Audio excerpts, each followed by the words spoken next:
Sziasztok! Úgy gondoltam, hogy készítek most egy olyan filmet, amit nem csak én szerepelnék, és nem csak konkrétan a tesztnek, konkrétan a kés használati teszt lenne benne, hanem többen készítjük, és véleményekről szól. Vélemény két olyan késről, amely a szélsőségek kése, hatalmas és picurka.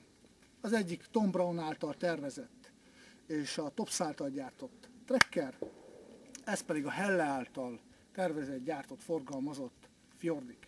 Kezdjük először a Trekkerrel. Az mozgatja meg ugye a bushcrafterek, túlélés rajongóknak a fantáziáját leginkább. Tehát ez a hatalmas, nagy masszív kés ugye a világ leghíresebb túlélő oktatóján által lett tervezve, hosszú évek munkája. Nekem nem tetszik. Miért nem tetszik? Két ok miatt.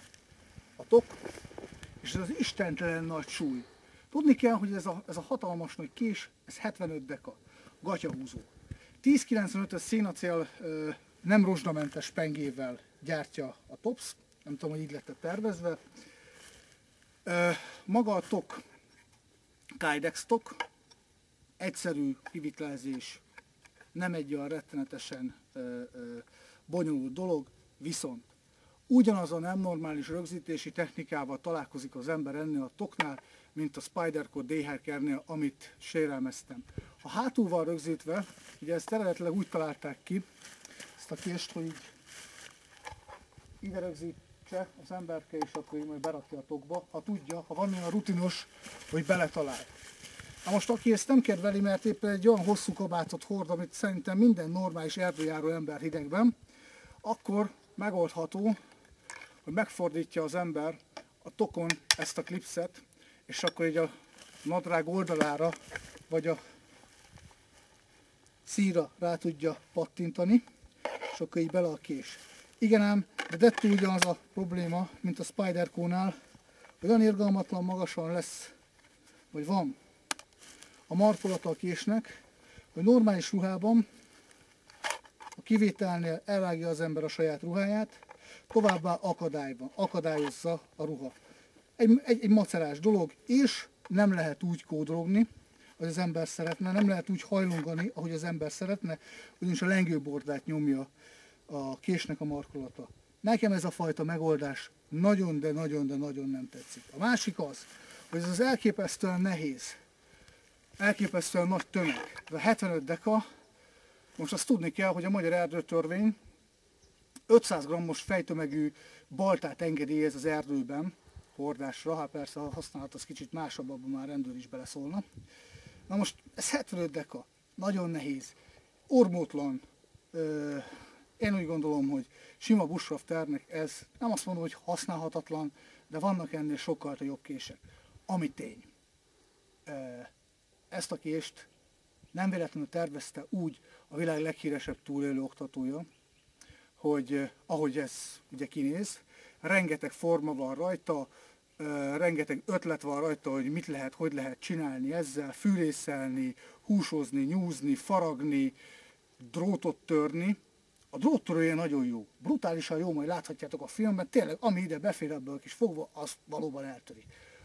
A fűrésze, hát szerintem kicsi, már hossz, széles, gyakorlatilag használhatatlan, majd hallhatjátok egy gyakorló vadásznak a véleményét erről. Az, hogy ezzel hogy lehet nyúzni, hogy lehet faragni, ez egy nagy kés. Ne várjunk olyat egy ilyen nagy ormótlan késtől, mint egy aranyos kis morától, vagy akár a következő kis áldozattól, a Hellének a Fjordikjától. Ez nem egy faragó kés. Én úgy gondolom, hogy ez a fajta rögzítésmódja, maga a panel rögzítés szintén nem egy praktikus dolog, mert ez a torscsavaros, süllyesztett torscsavaros rögzítésről már elmondtam a véleményemet, most ismételem magam, belemegy a mocsok, belemegy a hús, elkezd benne rothadni, és egy fertőzésforrás nem lehet tökéletesen kitakarítani. Az, hogy Rosen rárakta, a tulajdonosa, Rosencweig Tomi rárakta ezt a gyönyörű szép kis zsinórkát, többen tudják róla a véleményemet. Hát az indok az volt, hogy majd így tehermentesíti a zsinór ezt a kezet, és akkor majd ő ezzel nyúzni fog. Hát gyanítom, hogy Rosen Tomi ezzel soha büdös életben nem fog nyúzni,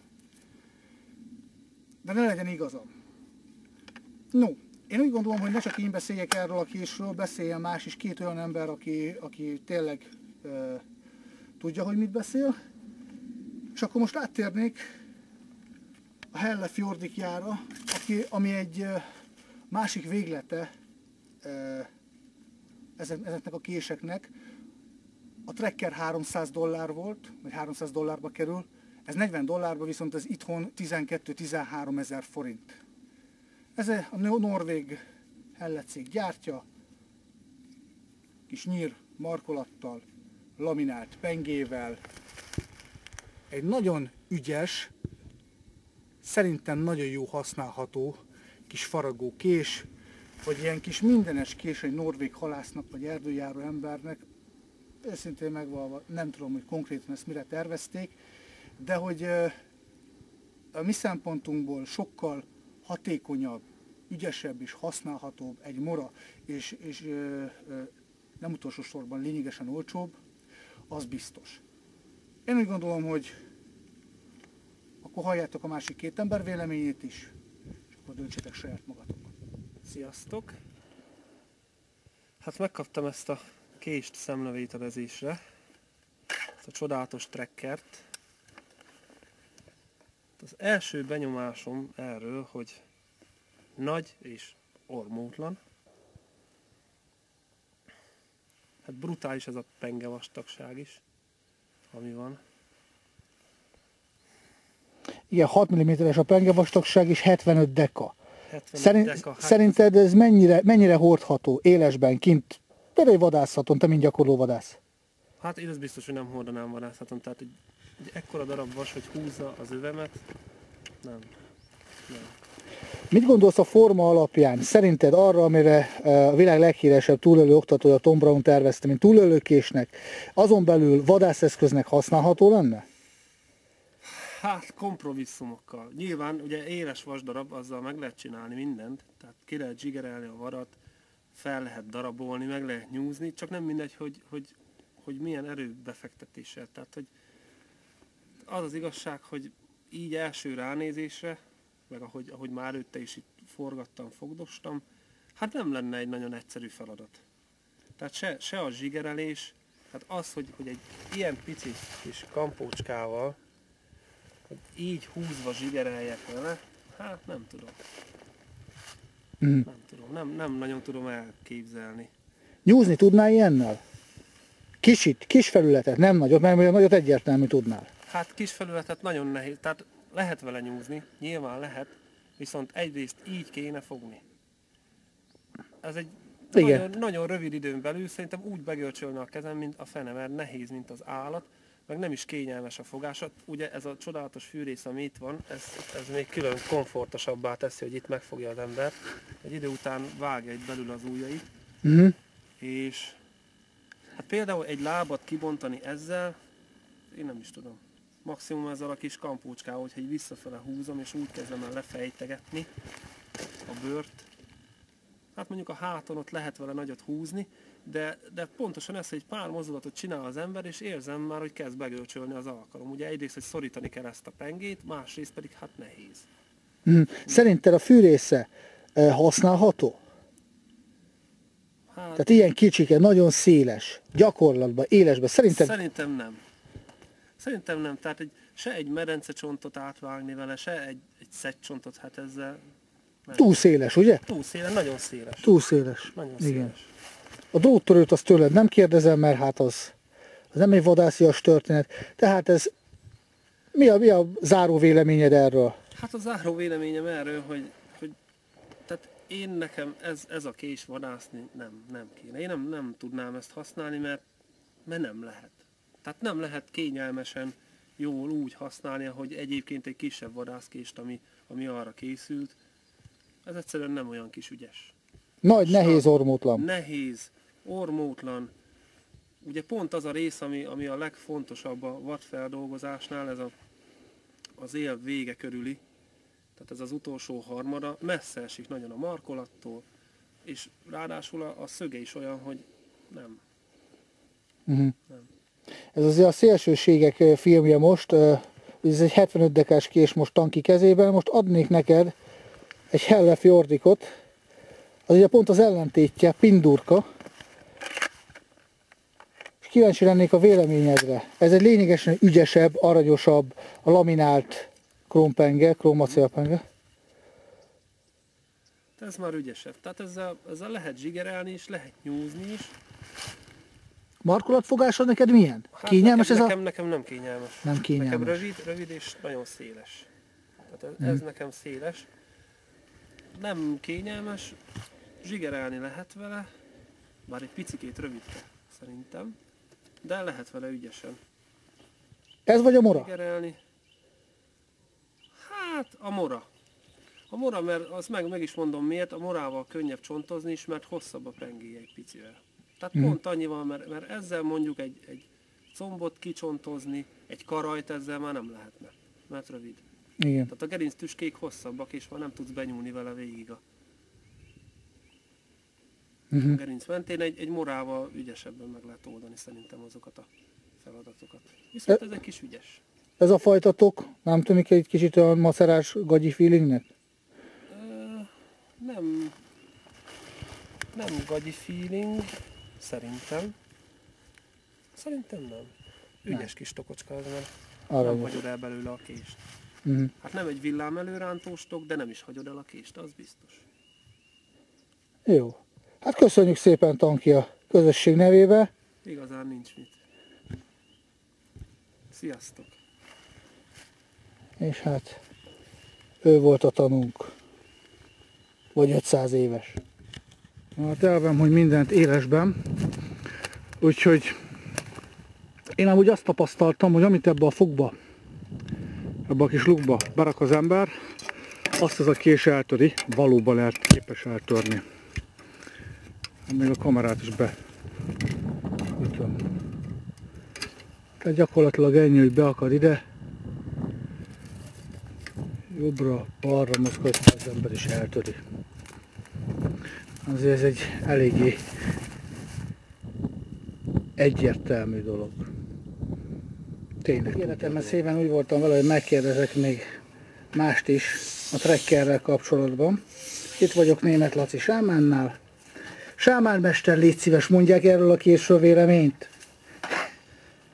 Hát amikor először kézbe vettem, akkor rögtön a megfoghatósága az hát nem olyasmi, mint amihez hozzászoktam a saját holmiaimon is. Nem szeretem az ilyen kiosztott markolatot, egyszerűen persze biztos megszokás kérdése.